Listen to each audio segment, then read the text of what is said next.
Welcome to the Momentum Matters podcast, where we have courageous conversations with women leaders. You'll hear about their accomplishments, experiences, challenges, and best advice. If you're inspired by women who have overcome barriers and gone on to do extraordinary things, you're in the right place. I'm April Benetollo, CEO at Momentum Leaders, where we are on a mission to advance women in leadership. Now let's meet our guest. Lenetra King, welcome this morning to the Momentum Matters podcast. We are more than excited to have you here. We're going to hear a lot about your journey from where you grew up on through your amazing career in healthcare administration. And I really just want to start out this morning finding out more about how you grew up. Was there a pivotal person that really informed your desire to go into the field that you chose? And then ultimately, I want to talk about your big decision to start your own firm called Watch Me Excel. So through Watch Me Excel, Lenetra coaches and gives career advice to all kinds of leaders, but mostly leaders in underrepresented communities. So I'm really anxious to get started. And if you can just take us back a little bit to how you grew up, and we will go on from there. Absolutely. Well, thank you so much for inviting me. I'm so excited to be here. And I'll just share with you that, I grew up right down the road from you all in Montevallo, which back then was a small town, but as you know, is very, very much bustling as part of Shelby County. So I grew up there. My mom was a young teenage mother, and we lived in the house with several of her siblings. She had three their siblings, as well as my grandmother, who was the matriarch of the family. And my grandmother was very much a caretaker. At any point in time, we had a number of other relatives also living with us, whether it was cousin or a great aunt.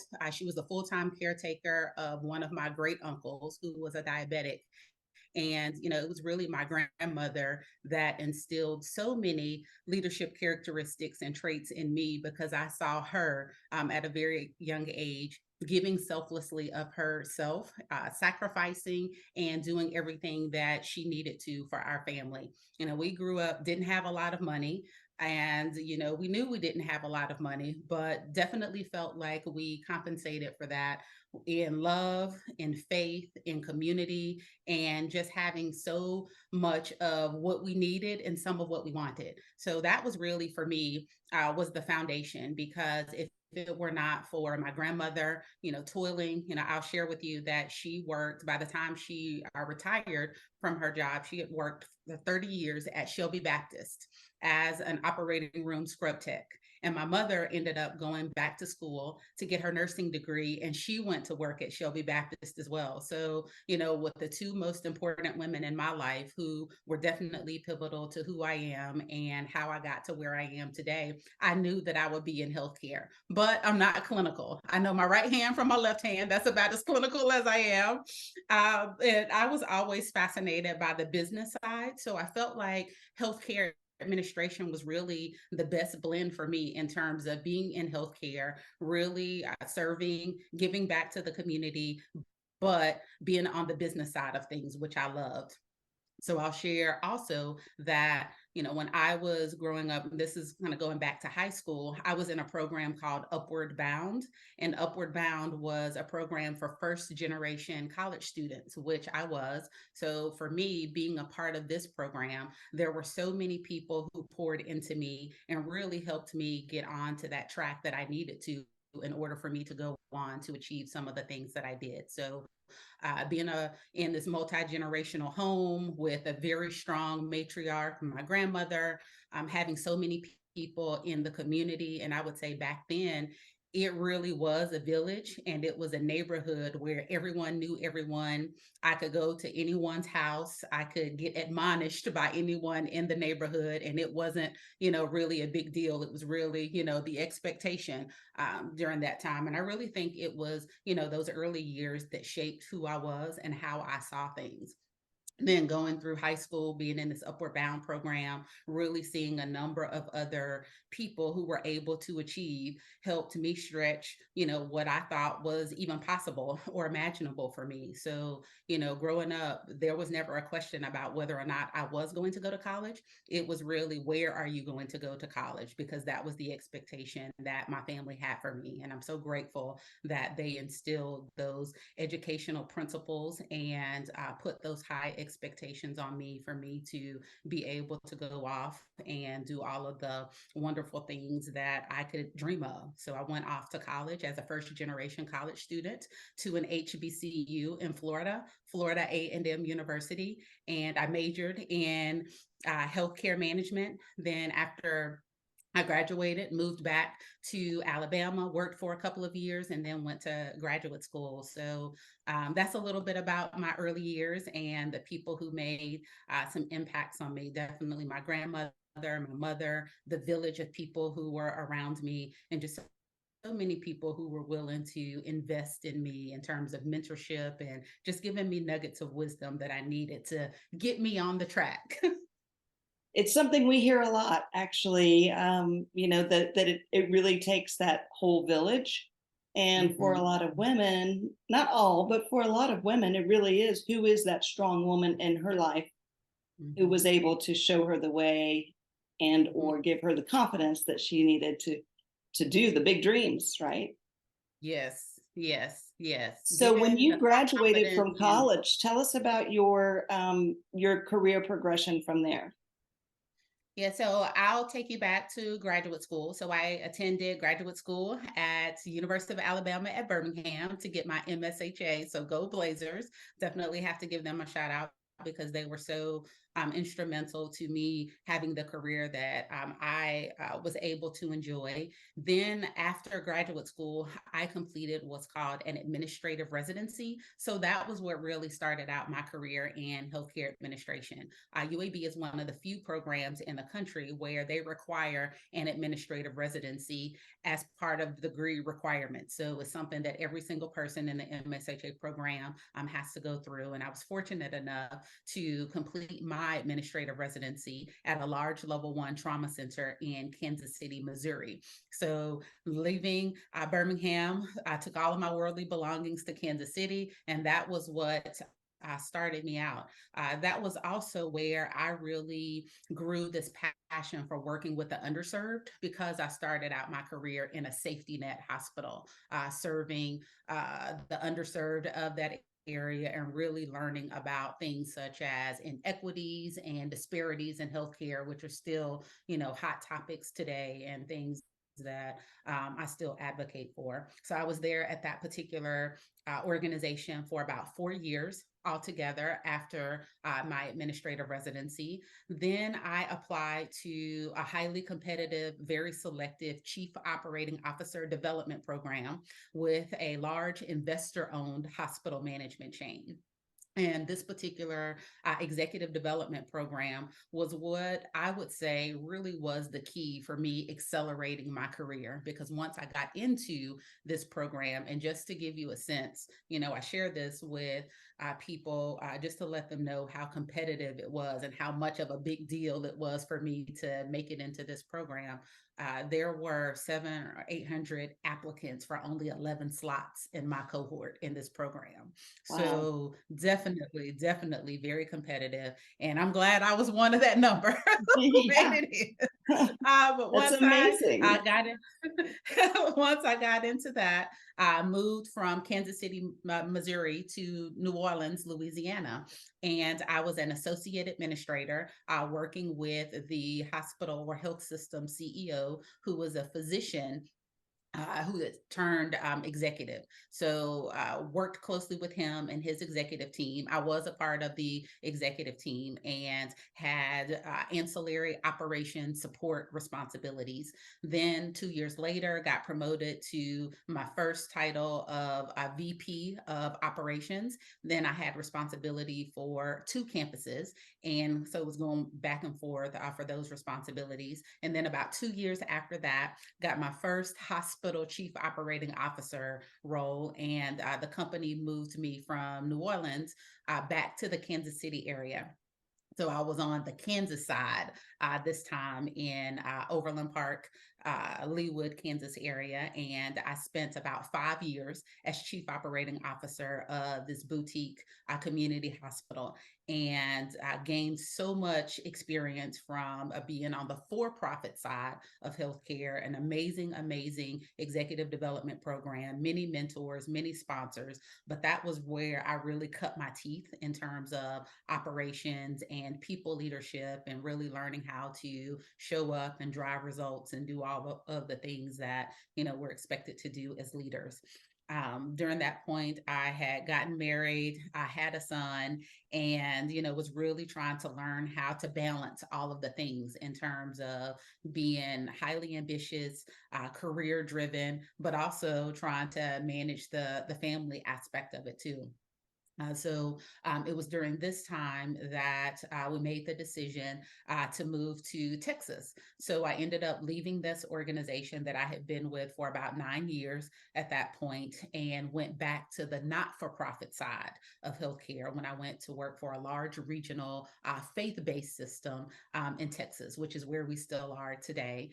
So I went to be an operations officer at a large 800-bed hospital in Fort Worth, and was in that role for about 2 years, then was tapped to go into a corporate role, and was in that senior vice president role for about 2.5 years. So, over the course of my 20-year career in healthcare, the last 15 of those years was spent 4 different hospitals, 4 different states, and so many learned lessons, so many amazing people, lots of great experiences. But I felt like that was what helped me to decide that I wanted to be on the entrepreneurial space and run my own company, simply because there were so many things that I observed in my career trajectory. And I really wanted to be someone who helped other people in terms of not only creating my legacy and thinking about how I was going to make not just a local impact, but a global impact in terms of the things that I loved, which were growing leaders, sharing wisdom, helping people to be able to advance their careers, especially women and underrepresented leaders. And the best way that I could do that was by having my own company. So, this wasn't something that came very quickly, and as a matter of fact, it was due to an organizational realignment that really said, "Okay, now that you're no longer in this role, The time. what are you going to do next?" So that was really what precipitated it, because I made the decision not to go back into a corporate role, but really focus on my entrepreneurial uh, ideas and write my book. So that's all of that is what led me to where I am today, being the founder and CEO of Watch Me Excel and the author of Unwritten Insights, a career playbook for leaders of color. So I'm really excited to dive into that book and to dive into sort of the framework that you put into practice when you do your leadership coaching. Before we get to that, I want to go back to something you said just a few minutes ago, and that is that you had a number of mentors and sponsors at the hospital in Kansas City that were really instrumental on your career path, in addition to the program that you were selected to do. But I wanted to ask you a little bit more about that role of mentors and sponsors in a woman's career path. Absolutely.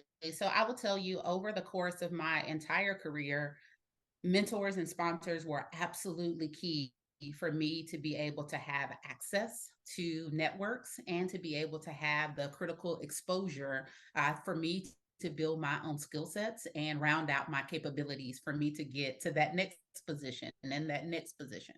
So, one of the things that I'd like to do is just share, my own perspective with your audience in terms of the differences between mentors and sponsors, because I get Please. this question a lot. So, a mentor really is someone who is giving you guidance. They're giving you advice. They're a person who can help you in terms of you might be working on a project or you have questions around your career and you just need to bounce some ideas off of someone. So a mentor can be your boss, it could be a peer, it could even be someone who is younger than you. There have been a couple of times in my career where I've had reverse mentors, where I have actually asked someone of a younger generation, such as millennials, to be able to mentor me just so that I could more deeply engage with different generations. So that's what a mentor is, someone that will give you guidance that you need to help you get to where you want to be. And typically, you can have any number of mentors. You could have 2 mentors, you can have 50 mentors. I've had a number of mentors over my career and people who have grown into mentors organically.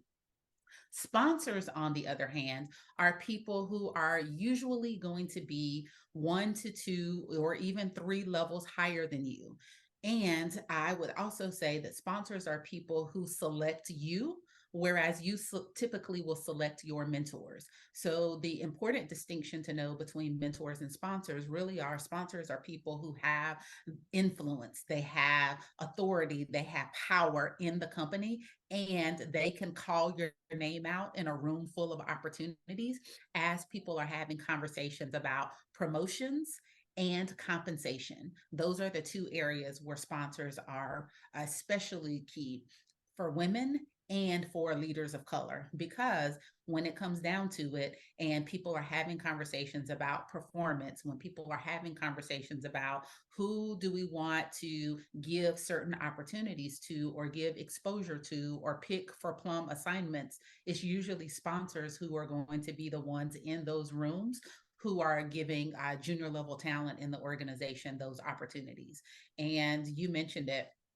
So thank you for asking me this question in terms of how mentors and sponsors have been pivotal for me in my career. I definitely would not have made it if it were not for sponsors being able to say, you know what, Lenetra has potential. She's been able to drive results in this area. Let's see what she can do here. Or she may not have all of the skills and expertise in these areas, but let's give her additional skills and let's give her additional training and the development that she needs to build competency and build capacity in these areas. And then let's see what she can do.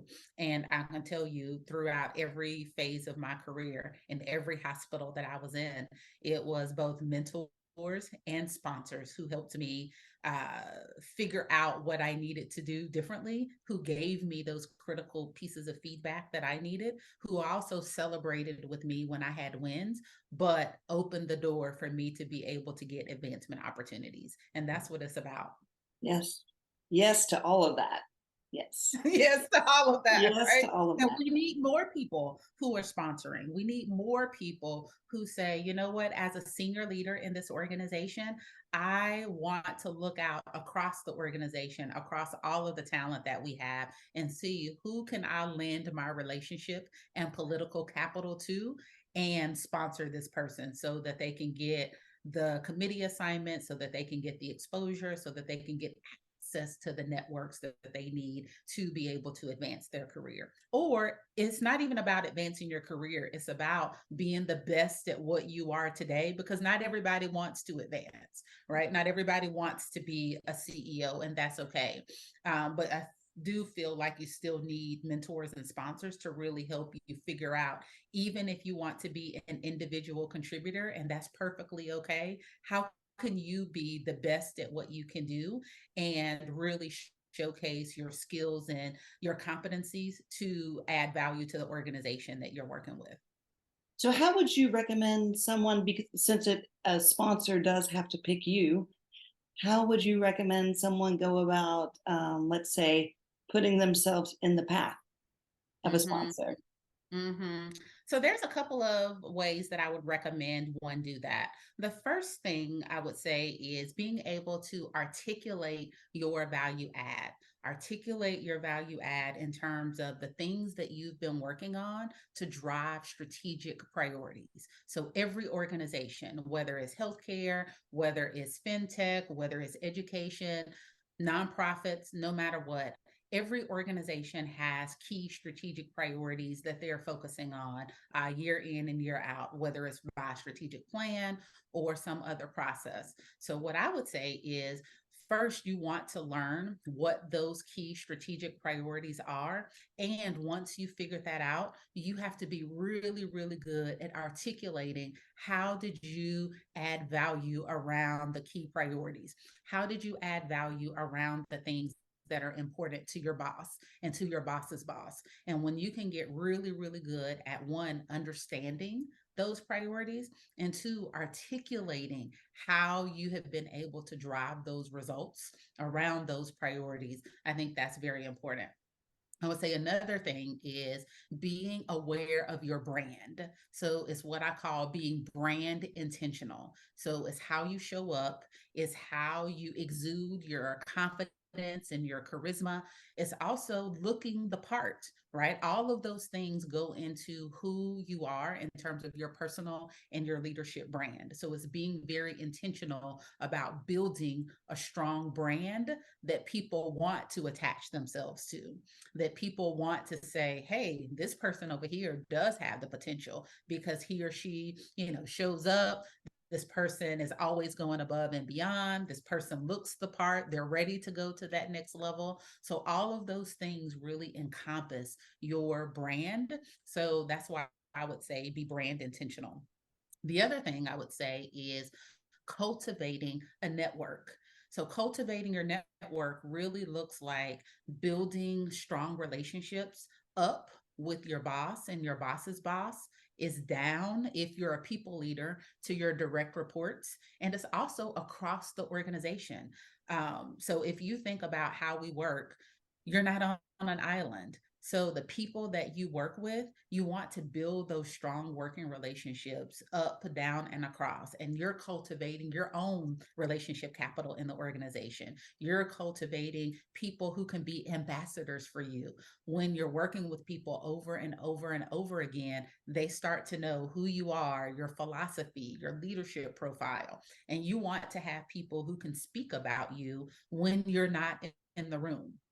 And that's an important piece, not only of your brand, but also the quality of the relationships that you have. And so having access to strong networks and people in the organization is just going to yield so much value in terms of those senior level sponsors who are looking out and saying, hey, again, this is somebody that we want to work with, because other people are now singing your praises if you do well and you're driving results and you're doing the things. And, the last thing, which I just mentioned, is driving results. I know it's so important. If you want to secure senior executive sponsors, you got to be good at the job that you're doing today, right? Like you got to focus on what is it I'm expected to do and how can I exceed those expectations? But again, how are you driving results?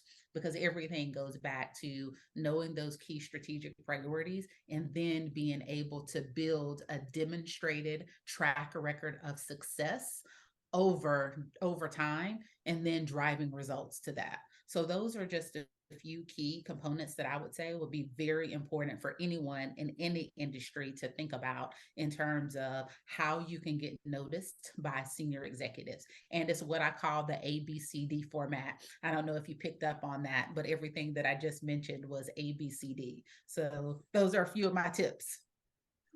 Awesome. I'd love to hear you tell us a little bit more about that decision, that pivotal decision to leave healthcare administration and start your own company. I can tell that you're extremely passionate about what you do, so knowledgeable, but it had to be scary to leave the safety of that corporate job and go out on your own. So what was that like for you? Yeah, I will tell you, I had been thinking about entrepreneurship and a number of other things for a few years, but I love healthcare. Love it, love it, love it. I mean, I just truly feel like it was one of my ministries and definitely a passion of mine. And, we had gotten to the point in the organization where, not unlike many other health systems around the country, even right now, after the pandemic, and this was actually still during the pandemic, where there were lots of decisions being made, organizations being realigned, and the organization that I was with at the time decided to realign, and my division and my position was impacted. So, the decision for me to walk away was made for me. So having that career transition was definitely very pivotal. And I could have, gone to another health system, gone to another organization. But honestly, I really wanted to take a couple of months off to one, just think, kind of clear my head, figure out some next steps, reconnect, re-engage with my family and my friends, and still very much in the middle of the pandemic, because this was around fall of 2021 when this occurred. And I was praying fervently, and had been praying fervently for a number of years about my next steps and next direction. And again, how I wanted to make a broader impact outside of some of the work that I was doing. And literally, it was just something that dropped in my spirit that, you know what, now is the time. If you're ever going to go out and build your own brand, build your own company, there's no better time than to do it now. So instead of interviewing like crazy to go into another executive role, I made the decision to build my company from scratch and pursue that full time. Really started to focus on my company in kind of late 2021, early 2022. Also, at the time, I wanted to finish my book because I had already started writing it. And I felt like, again, there was no better time for me to focus on those things than now. So I started doing those things, and I said, yes, I'm going to go all in into being an entrepreneur in this crazy entrepreneur life. That's not as easy as they make it seem like on the internet, but definitely I have all the feels around it. I love what I'm doing now simply because I get the opportunity to work with amazing organizations and amazing leaders around the country. And I get to learn best practices from a number of different organizations inside of healthcare and outside of healthcare. Most of my clients are in the healthcare and higher education space, but I also work with organizations in other industries as well. And I can tell you, just working with uh, emerging executives and senior executives and a variety of different organizations, I learn as much from them, and culture and talent development, and what's going on in these various industries, than they learn from me. And so for me, that has really been a phenomenal experience. Yes, it's been hard, but I mean, I wouldn't have it any other way, because I feel like, what they say, if it's easy, everyone would be doing it. Yeah. But definitely have had the time of my life with this company, and really growing my company to be able to make a broader impact, and being able to write my book and get my book out there. Lenetra, this has been so fantastic. And in the few minutes that we have left, I would love if you could give us just a few takeaways from that fabulous book and let our audience know where they can find it. Absolutely. Well, that fabulous book is called Unwritten Insights, a career playbook for leaders of color. And it could be found at any major book retailer, whether that's Barnes and Nobles, Amazon.com. Amazon is probably the most popular, but you can buy it anywhere. Definitely go to the link and purchase. And I would love to hear from you. So here are a few nuggets from the book that I would love to leave with the audience. The first one is, the book isn't necessarily about me, even though I use my 15 plus years of senior executive experience, sharing nuggets of wisdom about how can you advance your career and have leadership success, because that's what it's about. Not only advancing your career, but also having that staying power once you get there. And not only do I talk about in this book what the environment is like for leaders of color today, and especially this is so important with all of the conversations around diversity, equity, inclusion, and belonging. I share some research, I share lots of data about what is going on in the current environment in corporate. I also took the time to interview a number of executives in industries around the country so that they could validate some of the things that I shared in this book. So just a few things that we talk about that I think are so important are building your personal brand, the importance of having a strong personal and leadership brand. And we've talked about brand a couple of times on this podcast. I also talk about mentors, career advocates, and sponsors. And similar to what I did earlier, is I really go into depth around what are mentors, what are advocates, what are sponsors, how can you secure senior level sponsors to be able to help you on your journey. I also talk about some of those other unwritten things, such as understanding organizational behavior, navigating workplace politics. I mean, over and over again, I work with so many people and have lots of conversations about how can I successfully integrate myself into the organization, whether I'm a brand new leader or I'm a seasoned leader going to a new organization, or I've been promoted up in the same organization. How can I figure out those networks, building relationships, building that relationship capital up, down, and across, and getting things across the finish line, but also networking, and how do I secure sponsors who can help me once I get there. And then I also talk about something that I feel like is very important, especially right now, and that is self-care. That is emotional and mental wellness and all of the topics around that. But I do it from a bent of from multicultural leaders and some of the trauma that we have experienced because of everything that's going on right now. So those are just a few of the things that I talk about in this book, and I'm so excited about it. And I would love for your audience to go out and purchase, and hope they'll let me know what they think about it. I'm so excited to receive my copy of the book, which we Yes. ordered a few days ago, so it should be on its way. Yes. And Lenetra, I cannot thank you enough for being with us today, sharing your experiences and your insights. And I'm just so grateful that there's other avenues for people to access your wisdom. So through the book, also, if you want to share your website. Yes. So my website is www.watchmeexcel. So Watch Me Excel, WATCHMEEXCEL.com. So that's the first way. I would love to hear from you there, but also LinkedIn. So follow me at Lenetra King. That's LENETRA KING. So those are the best two ways to engage with me, is either my personal LinkedIn page. My company also has a LinkedIn page under Watch Me Excel, and would love to hear from you. Fantastic. Well, thank you again for being here today, and we look forward to future conversations with you, Lenetra. Thank you so much, April. Happy Friday, and thank you for the invitation. Thank you. Take care. All righty. You take care. Thank you for listening to our show today.